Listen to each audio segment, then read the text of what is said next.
Good evening. Welcome back into another edition of the PowerMizzou.com podcast, live on YouTube, later on your phones or wherever you watch or listen. I am Gabe DeArmond, publisher of PowerMizzou.com. I'm going to have a couple different guests here along as we go.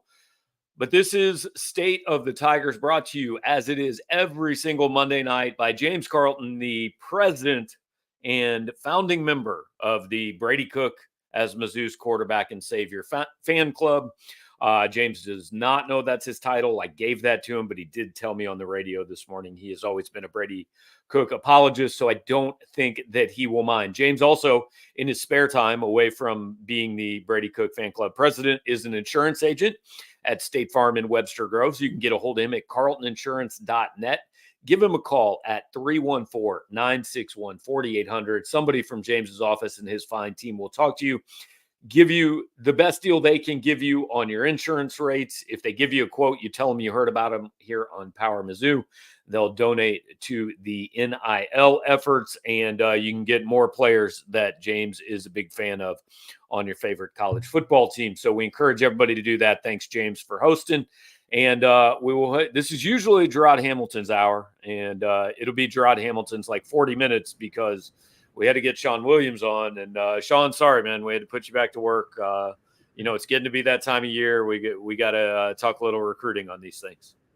Yeah, you got a couple official visitors coming in. You had Lamont Rogers come in. You had Donovan Bode come in. So yeah, why not? We'll hop on here, talk a little recruiting. Yeah, we'll get it done. So let's start there.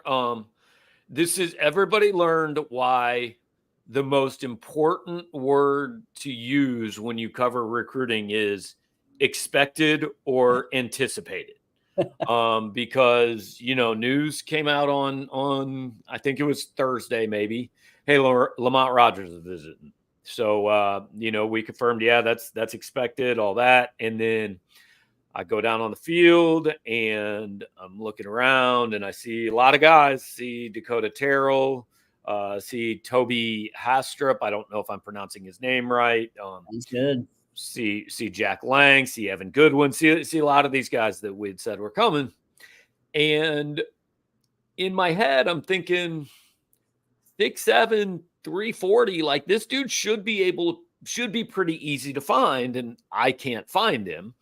So, like, long story short, there was just Lamont, whether times were wrong or he just missed a flight. I don't know. Missed a flight. Ended up getting here at halftime, which actually I think is a really good sign for Missouri because, like, I don't know about you, Sean. If I'm just taking a trip and I miss the flight or something happens, I'm like, yeah, I'm out. I'm not trying to get on another flight and still get up there, especially, if I'm maybe going to miss part of the thing I'm going for.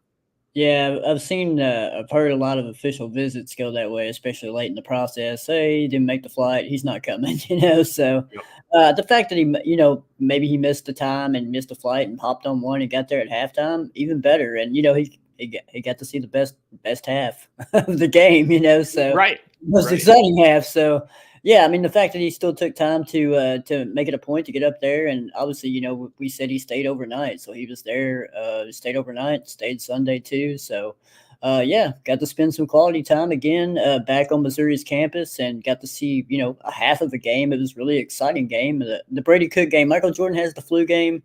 Brady Cook has the ankle game. So the high ankle sprain game, no question.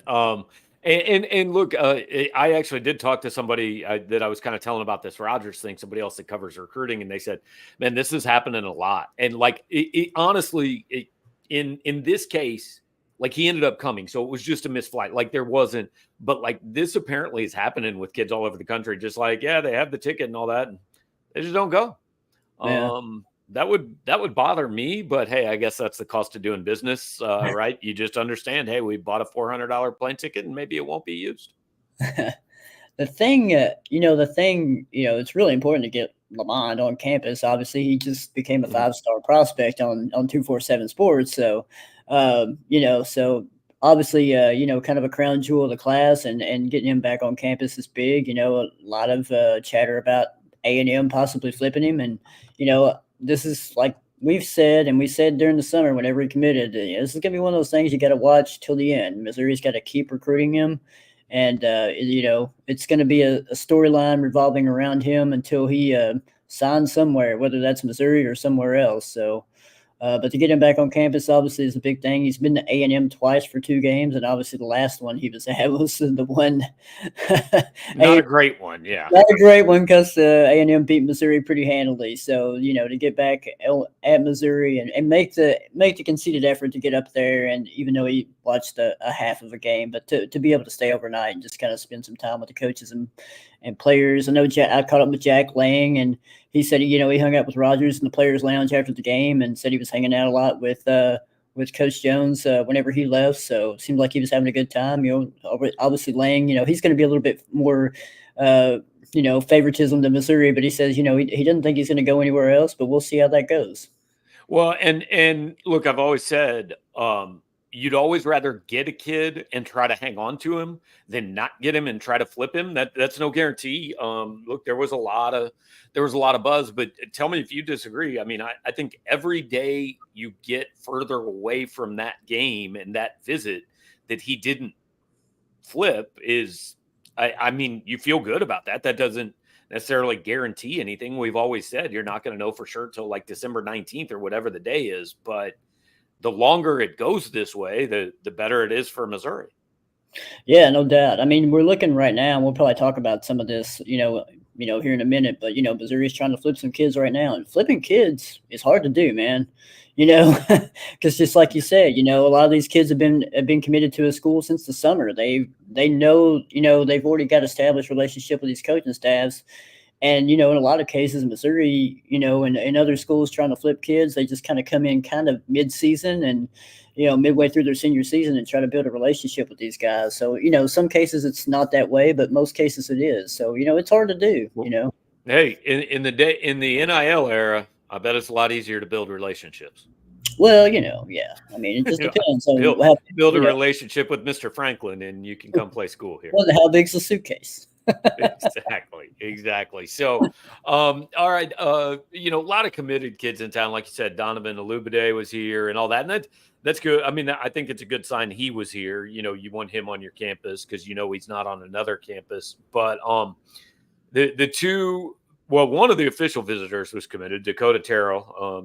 You're efforting a conversation with him. Then the one, I mean, everybody's always much more excited about the kids who aren't committed yet, right? So, first of all, tell me if I pronounce his name right, and then second of all, tell us about Toby, the defensive end from Houston, Texas. Yeah, I've been saying it like you have, man. Hastrub, that's just, I just say it like it looks on the piece of paper. So. But yeah, he's an intriguing prospect, and like I said, he's a kid that played soccer and played track, and this is his first year playing high school football. And so, his first couple of game highlights, he started racking in Power 4 offers in September. So Missouri joined the fold, and they're one of the schools that got him on campus for an official visit this past weekend. He took an official to Boston College the weekend before, but look, he's totally new to football.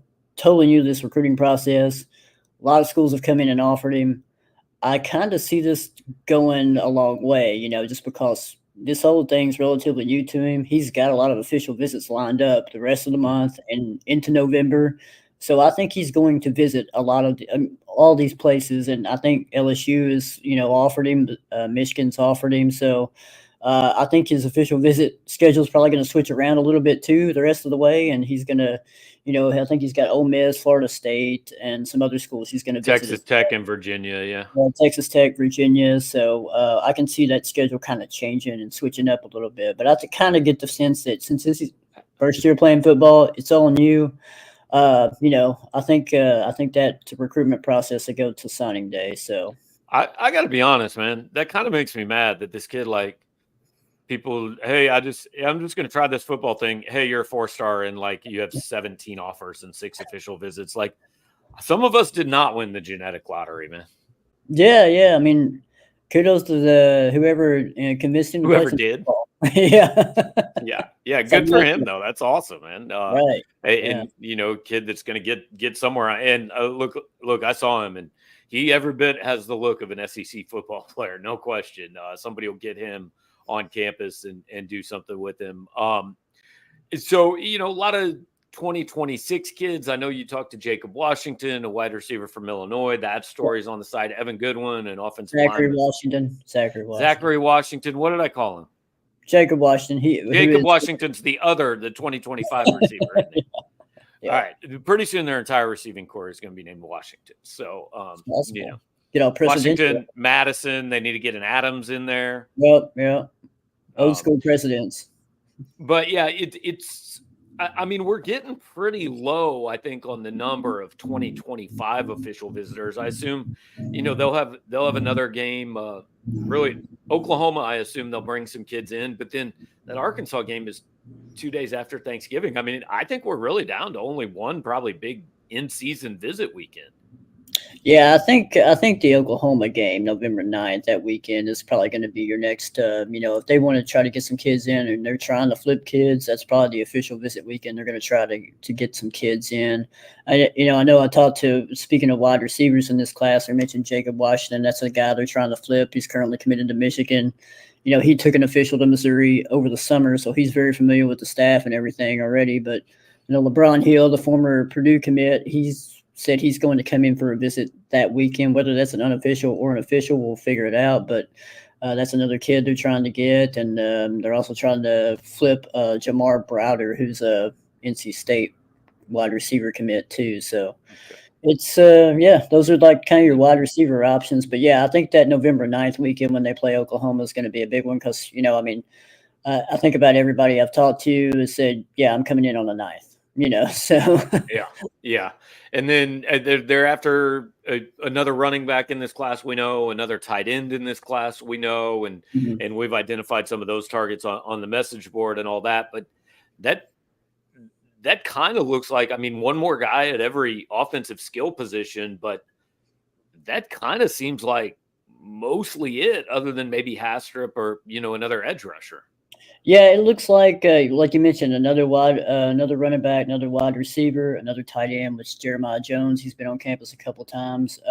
Safety and defensive end looks like the two spots on defense. Right. Yeah, they're going to kind of go after too. So we're looking at probably 5 more kids in this class, and then it's almost portal season, man. It's amazed me. That's become way more popular. With fans and readers than recruiting season, because the transfers, like it's almost like the trade deadline versus the minor league system, right? Like, yeah, that AA kid, man, he might be up here in a couple years, but if we trade for a guy like he here tomorrow. I think with transfer portal, that's where like the ultimate, hey, NIL kind of comes into play, right? Yep. Especially with some of these kids that just like, opt out early. And then you're like, and then there's a lot of intrigue regarding like a lot of the former 5-star or highly ranked kids that, maybe didn't pan out, at one place. And then where do they go? Where do they end up at the other place? Do they go Power 4? Do they go down to G5, or which G5 All-American comes up to the SEC or whatever? So there's a lot more intrigue with transfer portal season, and I think a lot of that has to do with contracts. I also think the hit rate it's probably a little better with transfers, but I bet if we get a few years down the road, it's not going to be a lot better. Yeah, that'd be interesting to kind of do a little research on and see what the hit rate is with some people they brought in and everything like that. So yeah. That will be intriguing. All right, well, we promised Sean just 15, 20 minutes. We know Jarod is itching to get on the show. He's been telling me, he's like, man, I can't wait to do this. Please get Sean out of here. I got to come on and talk. I got to tell the people what I think. So, Sean, unless you got anything else, man, unless we just wanted to kind of catch people up. I know we're gonna make you get on here a few more times, but anything else we missed? No, I just want to apologize to Jarod up front for taking away some of his TV time here on the Tigers. Absolutely not. It's an ever-growing channel. It's more and more popular every week. So we'll make sure to get the people plenty of Sean Williams going forward. Appreciate you, man. Yeah, man. Take it easy. All right. See ya. All right. That is Sean Williams. Just want to give you guys a quick kind of recruiting update, because they did have some kids in town this weekend and all that. So kind of wanted to catch up there. And if you're on our message board, if you're on our site, you already knew all that. But that was just a recap for you. Now we'll talk about little Missouri football. Jarod, we've got a Very important question here before we've actually got two. First of all, Freeway Jared wants to know if James Carlton insures ankles. We will check that out. James frequently watches or listens to the show. So, James, let us know, man. If you can offer ankle insurance for one Brady Cook, let us know. The other question, I got to find it now. Oh, this is terrible. I've lost the question, but Todd Alexander wants to know. He wants your opinion. Who wins in a race? One ankle Brady Cook or me? I mean, look, there's a very obvious answer here. Here's what I say. I'm gonna say Brady, but if they give you Brady's secret stuff, I don't know, Gabe. I don't know. So I was gonna say pre-medicinal cocktail Brady, the Brady that I saw fall down trying to roll out, I could beat that dude in a race. Yeah. Post the guy that ran out of the tunnel, I'm not sure that Marquise Johnson could have beaten that guy in a race because that dude was moving when he came out the tunnel. You can definitely tell he didn't feel like he had a high ankle sprain. That's for sure. Yeah, I don't know if he felt like he had ankles, if we're being quite honest about it. He probably felt that's probably the best he's felt all season. Well, 100%. We said like 2 plays in, we were like, he looks better than he looked against Boston College right now. It looked like a little bit more than a nice retape and spat job on his ankles. Yeah, I did hear an interview he did, and he said they got him at I think 19.8 miles an hour on one of his scrambles on the last drive, which is the fastest he's run this season. Crazy. What's your top speed? I don't know. I could not tell you. You don't go out on like Michael Scott on the street and run past the speedometers and see how fast you go. First off, that anywhere with a speedometer don't seem like where I want to be at. So no, I'm good on that one. All right. So appreciate all you guys being here live with us. Drop your comments. We already got plenty of comments in the questions in the chat, but drop them there and we'll get to those as we go on. But I mean, I think you've covered all but one start of Brady's career. Is that right? This is your third season. Yeah, I just didn't cover the was Army Bowl, Armed Forces. Yeah, the Armed Forces Bowl. I was at that one. Yeah. So I mean, you've seen basically Brady's entire career here. Was Saturday like? Is that his best day here? That's ironic because I was working on a column for tomorrow while you and Sean were talking, just finishing up, and I start talking about Brady and his top 3 moments. It's definitely in there. It's now obviously statistically no, but what it meant to the team, to the fans, to the program. Yeah, I mean, I just keep thinking like we talk about how much Cody Schrader, like it probably was maybe like it's probably been like 3 or 4 weeks since we've heard a Cody Schrader question, but think about like Cody left in the spring, and there was questions still probably until the first or second week of the season that was still about Cody and how inspiring it was, and it was. But like Brady is kind of in that level to me now as far as just like doing stuff where you're just like, wow, that guy really cares. He puts it all on the line for like the team and stuff. Yeah, and like I would say, I think his best day is for right now is still Kansas State last year, because like that was the one that I looked at, maybe Florida, but I think Kansas State, that was the one I looked at and thought that was the first time like he was the reason they won the game, right? And that was the case again on Saturday, I think. I mean, they don't win that game without him. The defense definitely had something to do with it, but like you said, it's not just the stats or the game; it's everything that went into it. And like I was listening to the podcast with Dan Wetzel and Pat Forty and Ross Dellinger today, and they read his quote about like I get 2.5 games left. I'm not spending this one in the hospital. And Pat was like, you got to put up a 7th column with that quote on it for I mean that like. It has a chance, I think, to be one of those days that Missouri fans talk about for a long time. But the oddity is, for it to be that, I think it's about what followed. Because, like, if they end up 8-4, I don't know if anybody talks about the day that Bobby Boucher showed up and the Mud Hens or whatever won the Bourbon Bowl if something big doesn't come after it, right? If this is just a one-off win over Auburn and they go 8-4, like, yeah, we remember it for a little bit, but I don't think anybody's talking about it 5-10 years from now. That's a good point, but I think I'm putting these names in the hat for what this game could be nicknamed. You can call it the Drive. You could call it Brady Cook's Hospital Game. Like, if you have a cool nickname attached to the game or something, then I think people remember it like, yeah, that guy went to the hospital, came back and won the game down double digits in the fourth quarter. So I think for like individual game purposes, it would still be remembered. But I get what you're saying as far as like they've got to do something with it. So yeah, I can get that. I think there's probably about 4 or 5 games where you can say these are consensus his best, and then how you rank them. They may be a little different, but you can see why, different games get ranked wherever. I mean, to me, it's Kansas State last year and it's Florida last year. Like, I think those are the unquestioned top 3. Is there something else that I'm missing?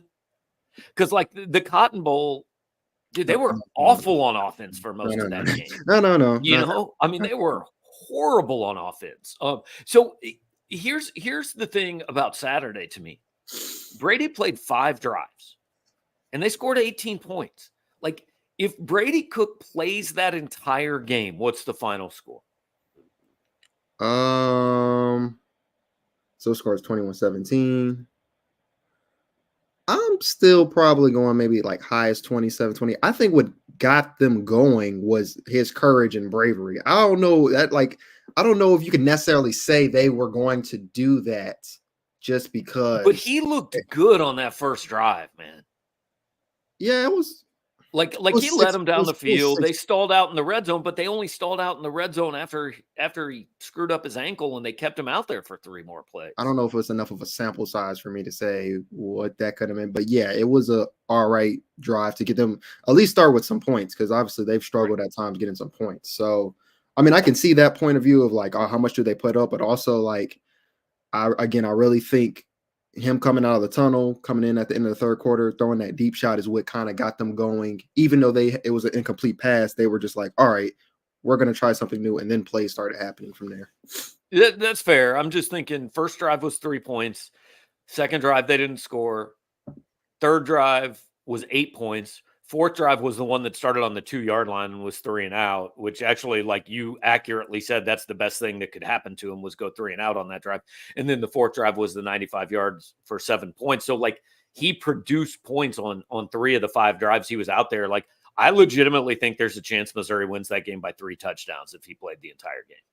I do think there is a world where that happens. I just don't know if that specifically, if that specifically happens. Right. Or did he have to almost break his ankle and ride over to the hospital and do that for the rest of it to happen? Yes, right? He had to get the epiphany in the MRI room and right. Not get no updates and all that stuff, and go to the training facility and get his special potion or whatever you want to call it. So they rubbed some of the clear on it, and he was ready to go, man. So right. All right. So Brady said after the game that, like, look, I think this can take us a long way because it's a moment this team hasn't had yet, right? And we kind of talked about it after the game. Like, that is possible. Like, there's no way to say for sure if it's going to happen. But, like, I see the logic in this being last year's K-State game. Yeah, I mean, I agree with you there. Obviously, it's the difference is his health. I mean, yeah, it can spark something, but what can happen after this, basically? And so we still don't know what his status is, for this week or going forward, because high ankle sprain. I don't know if it was you or someone, but they said it feels like breaking your ankle or something. It feels like you broke something. Yeah. I mean, he's not going to have that same adrenaline and whatever special stuff he got on Saturday. They can't just give him that, and he's not going to feel that way every Saturday. So it's going to be kind of hard to get him out there and keep the momentum going, especially if Drew Pine is there. I'm sorry to the Pine Cones, the fans of Drew Pine. It just wasn't looking great. And we'll get back to the injury in a minute, but here's the thing with Pine. He did what they asked him to do in that game, which was don't drive the train into the ditch. Right now, to be fair, it didn't look like they want him to do much more. So if that guy's your starting quarterback, if you're playing a whole game, you're trying to win games 12-9. Because like they were nowhere near the end zone. Yeah, and then the one field goal drive he led, that was the Marcus Carroll drive. It didn't really have much to do with him. So that, and then like I said after the game, like I thought he did well, but I forgot him and Marcus had that mishandled snap that ended up being a turnover. So like even then, in a way, can you say like he's still just a little bit, it was going off a little bit left, and you didn't know if they can make the comeback, and then Brady came at the right time. And it was great that Marcus Carroll had that drive to get him some points or help them get the points. So with the injury, and I want to be clear going into this, Brady Cook ain't Patrick Mahomes, right? And he doesn't have the resources probably. We know this. But I just want to relate it kind of to what you were saying. Like Mahomes had this injury last year. Was it the last game of the regular season that he hurt it? It was the what was this 22? This is the Eagles Super Bowl. It was the Eagles Super Bowl, so not this past year, but the one before that. You're right, 2 years ago. 2 years ago. So it was like he heard it in the divisional versus the Jaguars. The Jaguars. That was the first playoff game they played, and so he played the AFC title game with it, right? Against I don't even remember who it was, but the point is, like he was not the same quarterback. You know, he was worse with that injury. He was very limited. He had to very much pick and choose when he ran because he just he couldn't run on it. And then in the Eagles game in the Super Bowl, it happened again. And it was every bit as bad. Like that was the re-injury, right? And that's the danger of this thing is that look, he is at risk of doing this every single time, every play. Like it can be something as simple as somebody steps on his foot, or like if he has to move 3 feet in the pocket and somebody just happens to roll on, like the chances are he's going to do this again at some point this year. And so this is not hey, does it just affect him this week? This is like they're going to deal with this the rest of the season. Yeah, because they need him to play. I mean, he's not going to get any time off. So, and like you said, it can happen. He gets the one bye week after this week. For a high ankle sprain, we usually know that's at least it can help. I don't know if it's enough. Oh yeah, I mean, we're looking at probably at least a month. That's probably if he's doing everything he can and more, just for that to be okay. But like you said, it can happen in the pocket. It can happen simple as a handoff to Carroll if he hikes the ball from under the center, which I know they don't do terribly a lot, but like he could trip over, one of the offensive linemen's foot as he turns around or something like that. Turf monster, anything can happen. So yeah, it's going to be a problem all season. We have to have seen the last Brady Cook designed run, right? You just can't do it. Yeah, and I guess to kind of pivot off of that, what's now going to happen now for Brady, on top of not being able to run, is if he doesn't have it, he's going to have to start throwing the ball away a lot quicker. Like there's no looking around and going. You got to throw the ball. As soon as your reads are gone, you probably got 2 reads that you're looking at. 1, 2, throw it away. So I was talking to somebody earlier today. I said they need to tell him, especially this weekend, if you see a lineman break free and come at you, just go down. Just hit the ground. Live to fight another day. Now, obviously, that changes if you're 4th down or if you're on a drive to win the game. Like Mahomes was in that, and I can't even remember who they played, but in that AFC title game on the last play, he finally ran, right? So, cool. You pick yourself one spot, maybe 2 spots. But if you're in the middle of the second quarter and we're in a 10-7 game and somebody comes free off the edge, just hit the ground like Peyton Manning used to do, man. Yeah. And the obviously the good part of it's hard to say good part, but like the okay part about getting injured early in the season, you hope there's like if you do enough, you can rehabbing or whatever, you can still get to where you want to be and stuff like that. And especially in the NFL, you're just trying to make the playoffs. You can't. It's not so much about I lose one more game and the season's over. Like obviously the bad thing for Pat was it was the playoffs, but the good thing about it was like you can push yourself. You probably push yourself a little bit more because of the situation, and so like it's going to be hard knowing that they've still got a lot of games left to be like, all right, I'm gonna put my head down to try to get this first down because we really need it. And it's week 9, it's week 10 or week 11 and stuff like that. Right. Yeah. It'll be interesting to see how they manage it. Kyle brings up a point that I made during the game. The only time Cook has a design run is short yardage with the fake pitch to Luther. It works every single time they do it. That's the only designed run I would ever call. I'm gonna tell you no again, because while that is true, that was after he got whatever he got. And so that's another another congested space where trip over someone lands on you, and now you're in the same spot again. And now people are saying, well, why did you just run it with your running back who has like 5 touchdowns in the last 4 games, or give it to Luther? Like, I would leave that alone now. Yeah, it's going to be really interesting to see what happens. And Cam says, I think you're underselling his run game going forward because he ran great in the fourth quarter. But that's what we're saying, Cam. It was the adrenaline and I'm just telling you, the kid couldn't feel his ankle, man. Like he couldn't even feel it. Yeah, like that. I'm telling you, he's not going to have that that last ditch effort he's talking about. If that was the case, everybody would get that before every single game. Everybody would just do it. Like right. Everybody would be on that every single game. That's not what they gave him. Is not something you just get every time out, even if you got a big injury and you can play. I wonder what he had when he had the torn labrum. Like, I wonder if what was going on, or if it's just regular rehab. Well, I mean, I feel like if you're a quarterback, you can't take something that numbs your shoulder, right?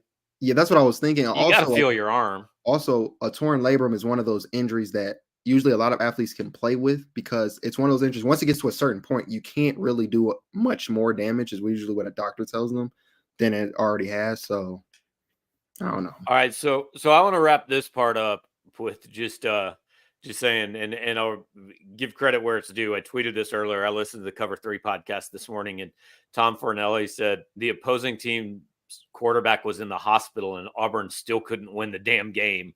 I mean, like, Missouri deserves credit for what happened, what they did on Saturday, zero question. And Brady Cook deserves credit, and he's gotten a ton of it. Man, Auburn deserves a lot of blame too. Like, Missouri was playing with a backup quarterback. Auburn played that whole game like they were playing with a backup quarterback, but that was their starter. Like, they didn't trust him to do anything. It was Jarquez Hunter into the line on first down, Jarquez Hunter into the line on second down, and then throw on third down. Yeah, they were pretty predictable. Not too much faith in Peyton Thorne. I thought they had some good plays, like when they were doing reverses and the jet sweeps and stuff. Like it was something Missouri needs to start implementing a little bit more, just to get the ball into their playmakers' hands quicker, especially with this injury. But yeah, Peyton Thorne, they were not asking him to. It don't even feel like they was asking him to throw past the sticks, because even when he was passing, it felt like it was to the flats a lot or something very short. Like, yeah, they just didn't trust him. So they had one big play, but I mean, seriously, right. if the opposing starting quarterback spends 2.5 quarters not on the football field, you should always win that game. It was basically 3 quarters. I mean, his drive was only like 2 minutes when he was out there, when Brady was out there. Fair. So yeah. Fair. Yeah. All right. So look, this weekend's Bama. We're going to preview that game and talk about it a lot. I'm sure plenty of the questions and comments in the chat have to do with it. Scott says UGA 2013 coming this weekend. Bama might be an 8-4 team. So, like, that's the interesting part. This would be a huge win for Missouri. And yet, if Missouri beats Bama, that knocks Bama down to probably ranked like 20th or 21st in the country. And then somehow you still haven't really beat anybody. Like, it's a really weird deal. I won't say it'll be that, because the aura of Bama will always get, like, people will still think of like Bama as a good team or whatever. And they did beat the number 1 team in the nation at one point. So they still kind of have that. But you're right. Like, since they lost to Tennessee, this loss means like a little bit less. And even if Missouri wins it, how much they would go up in the rankings, I feel like someone asked that on side, it'd be like, it wouldn't be the jump you would think entering the season, basically, or even a couple weeks ago. Right. Because It would depend on what happened around him. But I think, you know, you bring up a good point. I mean, we saw that Bama game against Georgia, right? So we know what Alabama's ceiling is, and it is still absolutely elite. Like at its best, this is a team that can beat anybody in the country. They just haven't played that at that level, right? It's kind of like the reverse of Missouri. At Missouri's worst, which we saw at Texas A&M, they could lose to almost anybody. Right. But the difference with Missouri is we haven't seen what we think the ceiling is yet this year, right? Like, what's the best game they've played? Best game Missouri's played. Boston College? Mm. Because like Buffalo doesn't count, UMass doesn't count. Yeah, I'm not counting the non-conference game. So yeah, Boston. I'm trying to think of the Vandy game, but there was a lot of coaching blunders in that one that it will always stick in my head. And Vandy was given like they should have won that Vandy game by more than they did. So maybe they were better that day than they were BC. But either way, it's one or the other. I'm going to say BC because it wasn't a game. I think they should have won it going in by a lot, and at the actual game they should have lost. And Vandy gave it back. So I guess BC. The best we've seen them look was the last drive of the last game. Like. Right. So, and that's offensively. That's one drive. And so my point is, if that's Missouri's ceiling, if that's as well as Missouri can play, which I don't think it is, but if it is, they're in a lot of trouble because they need something better than that to win at Bama because we've seen Bama's ceiling. And if Bama comes out and plays at its ceiling, I'm not sure there's much Missouri can do.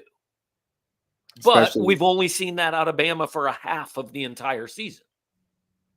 That's fair. That's fair. But I mean, Missouri's going in there with a hobbled quarterback, and if it's not him, it's a backup.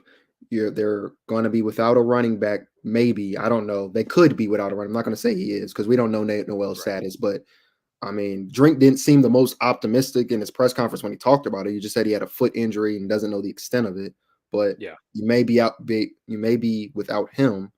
And then obviously the offensive line, and like you still got to see where you're at. So it's a much more beatable Alabama team, but there's still a lot of things that Missouri has to work out before they even get to Tuscaloosa. No question. Brett says if Mizzou pulls the upset against Bama, what would they be ranked? I mean, like I said, it depends on what happens around them, but I'd say probably around 15.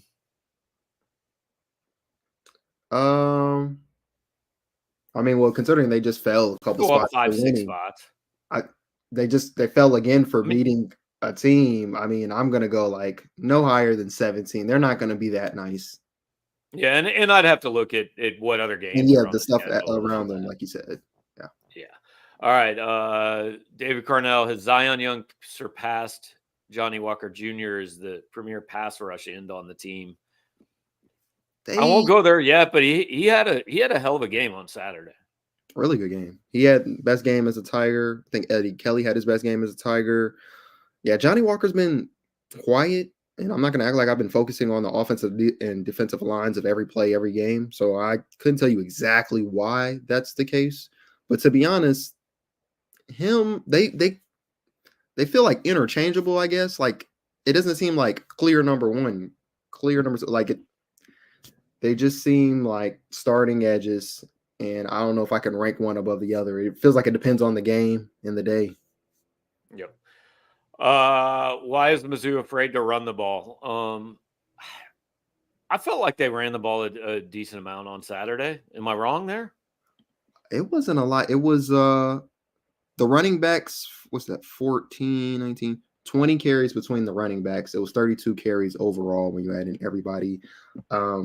Carroll led the way with 8 for 40 and a touchdown. They didn't, not too much, but also they were trailing in that game and they were trying to figure something out. So I can see why they didn't run as much. But I've been saying all year, I don't think they've run as much as they could have. And I mean, yeah, when you've got a quarterback that isn't throwing the ball more than 5 yards downfield, like you're not going to be able to just line up and run because the other team knows. Like I guarantee you, if you go back and watch that game and look at Auburn's defense, I mean, they weren't just giving up. It wasn't a light box. They were going to make Drew Pine win that game with his arm. There's no question.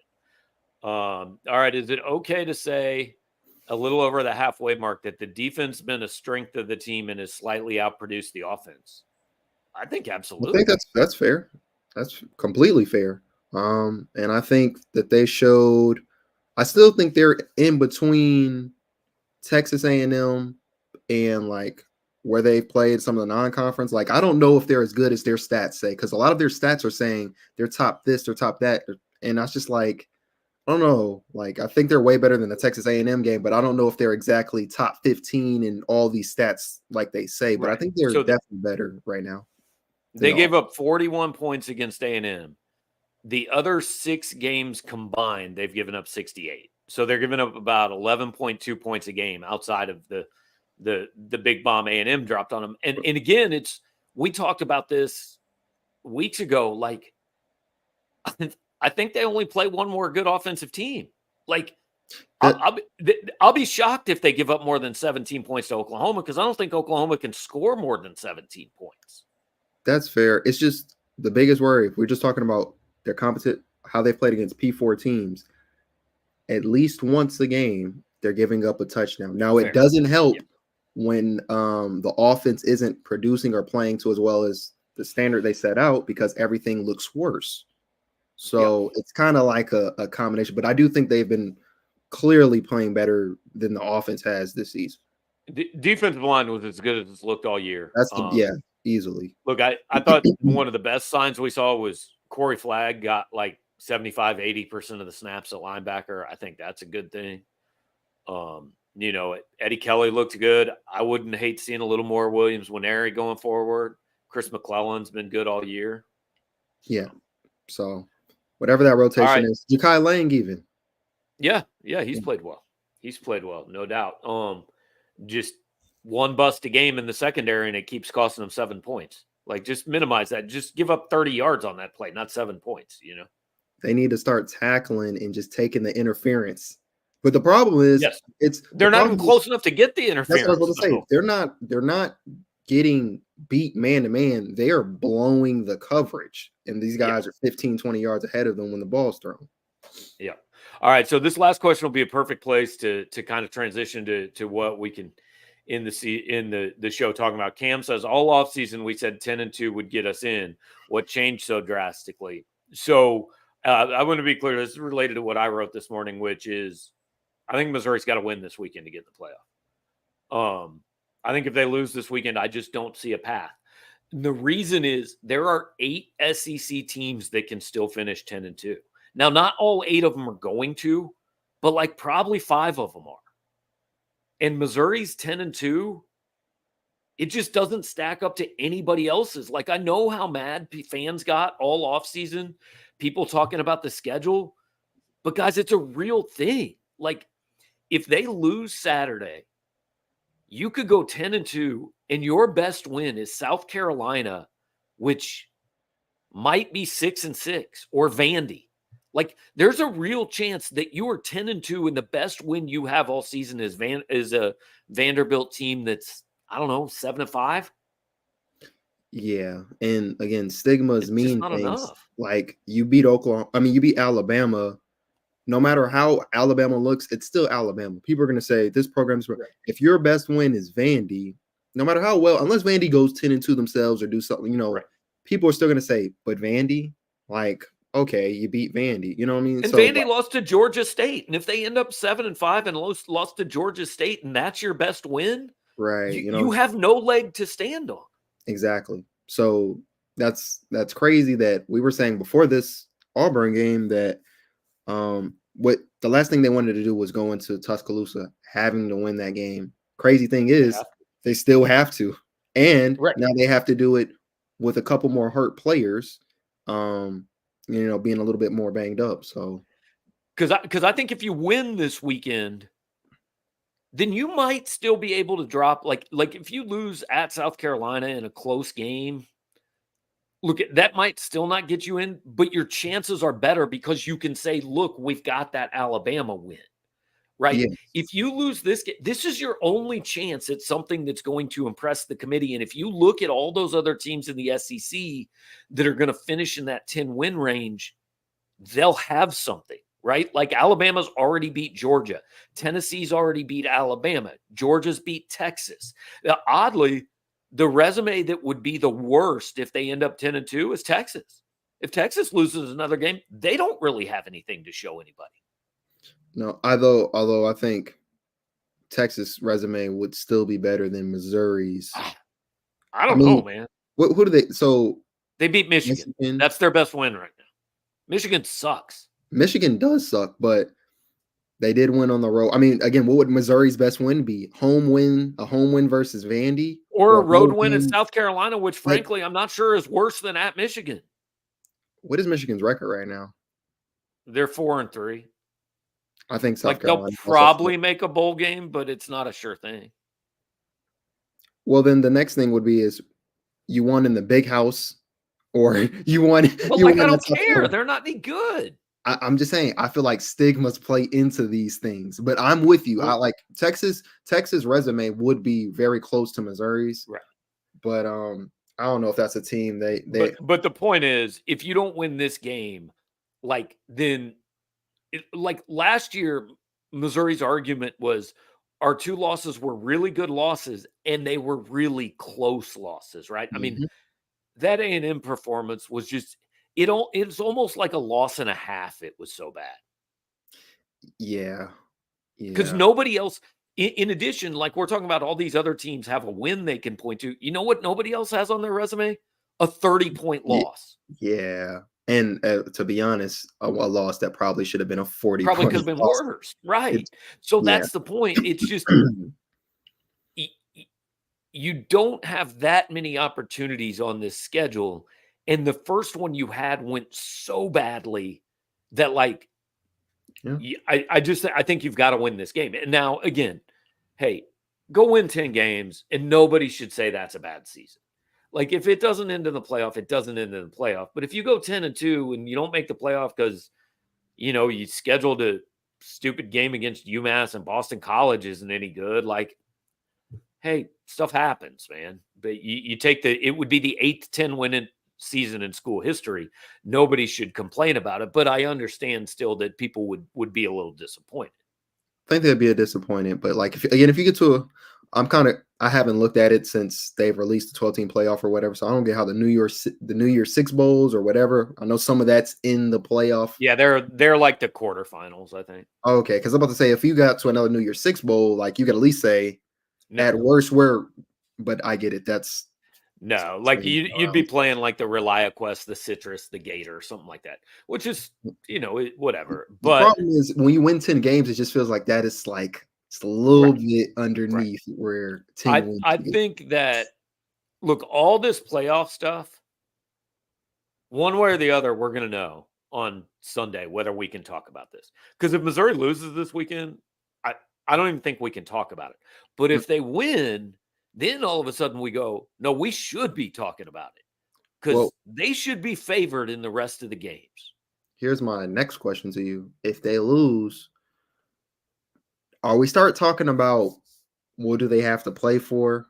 Will players start, not wanting to play or and risking a player like Brady, even though you said what? Brady Cook will play until they cut his leg off. No, I'm not saying he wouldn't want to play, but that's a thing where you could see the team saying at some point, maybe not the next game if they lose, but at some point saying, all right, man, we don't want to really mess up your ankle that bad, and there's not much we want. It could reach a point where they just say, "Hey, man, we can't play you." But I think it helps that look, the next game, if they lose on Saturday, the next game's Oklahoma. There's not one kid on that team who doesn't want to play that game, And then you got. I mean, you'd still be in position after. What's that? South Carolina after that game. I forget it. Yeah, then South Carolina, then Mississippi State, then Arkansas. But I'll also say this. If we do get to a point where we're talking about, hey, are guys going to play? Then all this stuff we hear about the brotherhood and the strength and all that, don't say that But we're a long way from that. Okay. I'm not saying it's impossible, but I think we're a long way from it. But my point is, I think on Sunday morning, we either wake up saying, all right, everybody completely quit talking about the playoff. There's no point. Or, okay, we really got to seriously talk about the playoff, because I think if you can win this game, then I think it will be disappointing if you don't make the playoff. Because if you go to Alabama and win this game, then I think you should fully expect to win out. Yeah. So, hey, not a big game or anything, right? But Right. have you covered a game at Bryant-Denny before? No. Okay, I know you interned down there, but that Yeah, was the summer, I spent right? the summer down there. No, and It's pretty cool. another thing in my column is ranking the top 5 road stadiums I have. I think people are going to be surprised at my list, but I have good reasonings. For Is some. UMass number 1 because of the foliage? It's in there. It's in the top 5. No, come on. Hey, listen, the foliage or whatever they want to call it, it was decent. It was cool. It was nice to look at. All right, Freeway Jared, appreciate the super chat as always. He wants to know, hey, if you're looking to tailgate in Tuscaloosa, hit up Jared. We don't even. I'd tell you what he looks like, but we don't know. He's just got a real property management thing as his avatar, so I can't tell you what he looks like. But he's always here. He's a big supporter of ours. So we appreciate it. So look him up. Give him a free grown up beverage in Tuscaloosa. All right.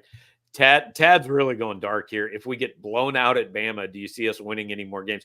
Look, all you've got to do to beat Oklahoma is score 17 points. That's a bad football team, man.